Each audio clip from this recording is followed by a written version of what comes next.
Aggregate supply explained once and forever. Imagine you own a factory. Every morning, before production begins, you have to make one important decision. How much should I produce today?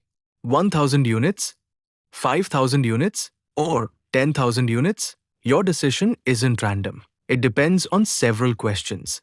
Do you have enough workers? Enough machines? Enough raw materials? Can your factory produce more? And if prices increase, will producing more be profitable? Now imagine the same decision being made by every producer across the country. Farmers, factories, construction companies, hospitals, software companies. Every producer decides how much to produce. When we combine the production decisions of all producers in an economy, we arrive at one of the most important concepts in macroeconomics: aggregate supply. But don't confuse it with aggregate demand. Aggregate demand answers one question: how much do consumers want to buy? Aggregate supply answers a completely different question: how much are producers willing and able to produce? Think of it this way: demand comes from consumers, supply comes from producers. Once you understand this difference, the entire concept becomes easy. Now here's the next question: do producers always produce the same quantity of output?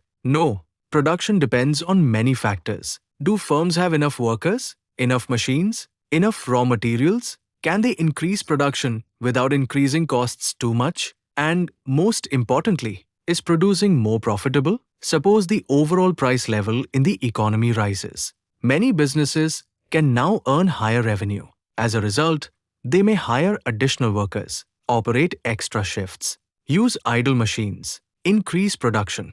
Therefore, as the overall price level rises, firms are generally willing and able to produce more output. This relationship between the overall price level and the total quantity of goods and services supplied is called aggregate supply. Now let's put this idea into the language economists use. Aggregate supply is the total quantity of final goods and services that all producers in an economy are willing and able to produce at different overall price levels during a given period. Every word in this definition is important. Aggregate means total. Supply means willing and able to produce. Final goods and services are those included in GDP. Price level means the overall prices in the economy. Given period usually refers to one financial year. Now let's understand the two types of aggregate supply. Short-run aggregate supply, SRAS. In the short run, some resources are fixed. For example, factory size, machinery, technology. Since these cannot change immediately, firms can increase production only to a certain extent. That is why the short-run aggregate supply, SRAS, curve slopes upward. Long-run aggregate supply, LRAS. In the long run, businesses have enough time to expand. They can build new factories, invest in better technology, train workers, increase productive capacity. Eventually, the economy reaches its potential output or full employment output. This is called long-run aggregate supply, LRAS.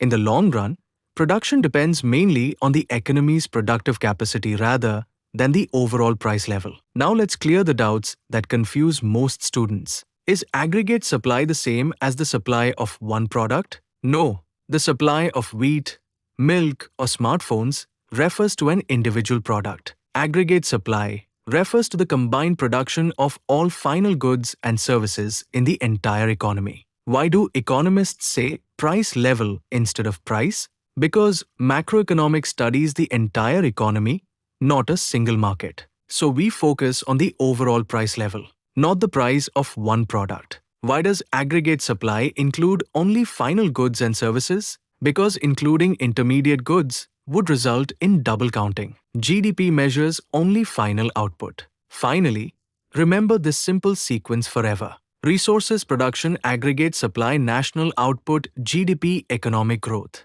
Aggregate supply tells us how much an entire economy is willing and able to produce at different overall price levels. It reflects the productive capacity of the economy and is one of the most fundamental concepts in macroeconomics. Once you understand aggregate supply, understanding inflation, economic growth, employment, and macroeconomic equilibrium becomes much easier.